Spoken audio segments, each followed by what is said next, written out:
Hello friends, welcome to SSC coaching centre. दोस्तों, आज का वीडियो छोटा है लेकिन बहुत जानकारी देकर जाएगा आपको। आयु संबंधित प्रश्न हैं आज के वीडियो में। वीडियो भी छोटा ही है, जानकारी पूरे चैप्टर की दे देगा, इसीलिए लेकर के आया हूं। प्रश्न स्टार्ट करेंगे।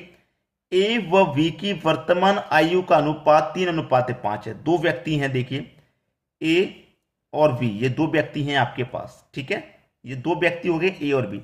इनकी वर्तमान आयु का मतलब, वर्तमान मतलब प्रेजेंट का, ये प्रेजेंट का अनुपात है 3:5, ठीक है। फिर बोला है उसने कि 10 वर्ष बाद इस प्रेजेंट से आ जाइए 10 वर्ष बाद। 10 वर्ष बाद, देखिए अगर उसने बाद कह दिया ना तो फ्यूचर का मतलब हो गया बाद, तो बाद कह दिया तो एरो को नीचे ले आइए, प्रेजेंट से नीचे। अगर पहले का कह दे या पूर्व का कह दे तो प्रेजेंट से आप ऊपर चले जाएंगे, ठीक है, समझने के लिए। 10 साल बाद इनकी आयु का अंतर 5:7 है। 5:7 है, ठीक है, 7 हो जाएगा। तो ए की वर्तमान आयु क्या है, करने का तरीका मैं आपको बेहतरीन बता रहा हूं। इन दोनों का सबसे पहले नीचे वाले अनुपात का अंतर, तो 5 और 7 का अंतर 2 हो जाएगा, ठीक है। फिर करना है क्रॉस मल्टीप्लाई, 7 त्रिक का 21, 5 पचे 25, ठीक है। दोनों का यहां पे अंतर कीजिए, 25 21 का अंतर 4। कितने टाइम की बात की, 10 साल बाद की बात करी, 10 से गुना कर दो। 2 से कटा दूंगा 4 को 2 बार में, 2 से कटा दूंगा 10 को 5 बार में, ठीक है। 5 निकल के आया। आपसे पूछ रहा है ए की वर्तमान आयु क्या है। ए की वर्तमान आयु का जो अनुपात है वो है 3, लेकिन 3 से मल्टीप्लाई मत करना। एक बार आंसर सही आ सकता है, 2 बार आ सकता है, लेकिन हमेशा सही नहीं आएगा। इसका जो अपोजिट में अनुपात है उससे मल्टीप्लाई कीजिए। तो ए का अपोजिट में अनुपात कितना है, 5। तो मैं 5 का गुना 5 से कर दूंगा तो कितना हो जाएगा भैया, 25। तो ये जो 25 आयु निकल के आई है ए की, ये 10 वर्ष बाद की निकल के आई है ना, क्योंकि मैंने 10 वर्ष बाद के अनुपात से मल्टीप्लाई किया है, तो 10 वर्ष बाद की है ये। अब हमें तो वर्तमान की चाहिए, तो 10 वर्ष बाद की निकाल ली। मैं वर्तमान में 10 वर्ष पहले चला जाऊंगा, तो 25 में से 10 घटा के पहले आऊंगा वर्तमान में, तो 25 में से माइनस कर दूंगा 10, तो कितना आ जाएगा 15। यानी कि ए की आयु फिर कितनी हो गई, 15 हो गई। ये आपका आंसर हो गया। अगर मैं 5 का मल्टीप्लाई डायरेक्ट ए के वर्तमान अनुपात से कर देता तब भी 15 ही आता, लेकिन ये कभी कभी आ सकता है आपका, हमेशा सही नहीं आएगा। हमेशा के लिए जो सही तरीका वो यही है कि जिसका पूछा जाए उसके अपोजिट वाले अनुपात से मल्टीप्लाई करें हमेशा। अगर यहां पे ए का 10 साल बाद का पूछा जाए, कभी कभी पूछा जाए, बाद का पूछा गया है तो प्रेजेंट वाले से मल्टीप्लाई करो, फिर 10 वर्ष बाद में ले आओ, ऐसे करना है। क्लियर हो क्या सभी को? चलिए अब देखेंगे अगला प्रश्न। अगला प्रश्न है, दो संख्याओं में 7:9 का अनुपात है। दो संख्याओं में, ये पहली संख्या हो गई, ये दूसरी हो गई, दोनों में अनुपात 7:9 का है। प्रत्येक संख्या में 5 जोड़ दें तो इनमें 4:5 का अनुपात हो जाता है। क्या कह रहा है, प्रत्येक संख्या में अगर हम 5 जोड़ देते हैं तो अनुपात कितना हो जाता है, 4 और 5 का अनुपात हो जाता है 4:5 का। कब, ये कब होता है, जब हम प्रत्येक संख्या में 5 जोड़ दें, प्रत्येक संख्या में 5 जोड़ दें। अब देखिएगा, जब हम इसमें मान लीजिए 5 जोड़ेंगे, इसमें 5 जोड़े, इसमें भी 5 जोड़े, मान लीजिए इसमें हमने 5 जोड़ दिया, तो अनुपात बढ़ेगा कि घटेगा, अनुपात तो बढ़ेगा, लेकिन ये तो अनुपात कम हो रहा है। तो फिर से क्या करना पड़ेगा, हमें फिर से अनुपात निकालना पड़ेगा, पहली संख्या और दूसरी संख्या का। कैसे निकालते हैं भाई, ये अनुपात तो छोटा है।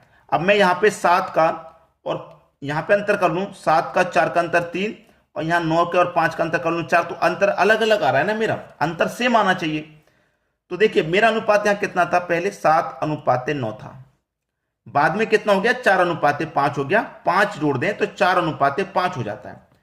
तो देखिए 4 का मल्टीप्लाई भी 2 से करो 8, 5 का मल्टीप्लाई 2 से करो 10, ठीक है।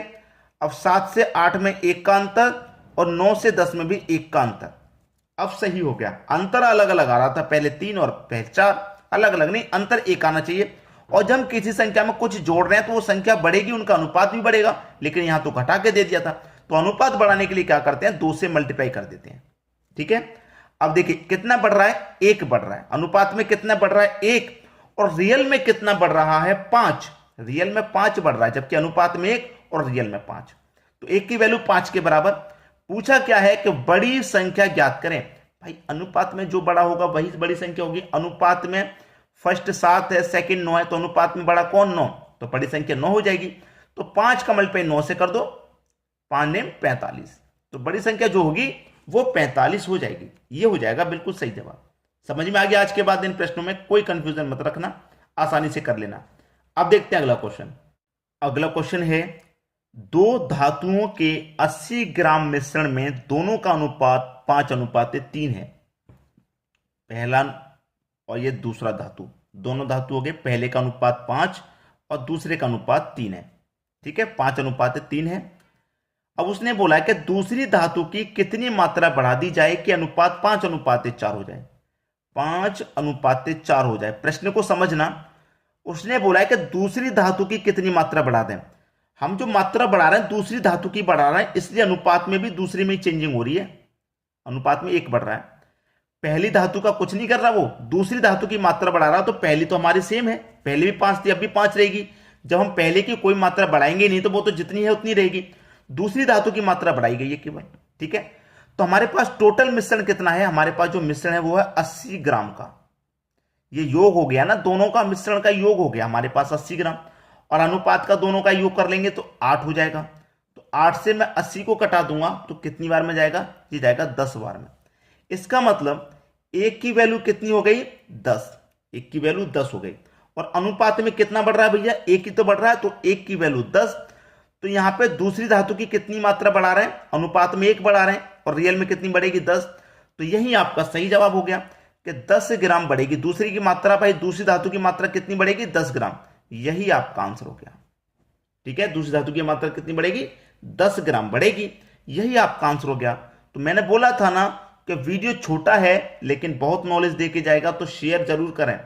और लाइक तो भाई बनता ही है, लाइक तो जरूर किया करें। वीडियो कोई भी आप देख रहे हैं तो देखने से पहले लाइक का बटन तो दबा दिया करें, तब देखा करें। ठीक है दोस्तों, तो यहां तक आपको सब कुछ समझ में आया होगा, और इनसे रिलेटेड जो भी चैप्टर से क्वेश्चन बनेंगे उन्हें आप आसानी से कर पाएंगे। ठीक है, तो आज की वीडियो में इतना ही। वीडियो देखने के लिए आपका बहुत बहुत धन्यवाद।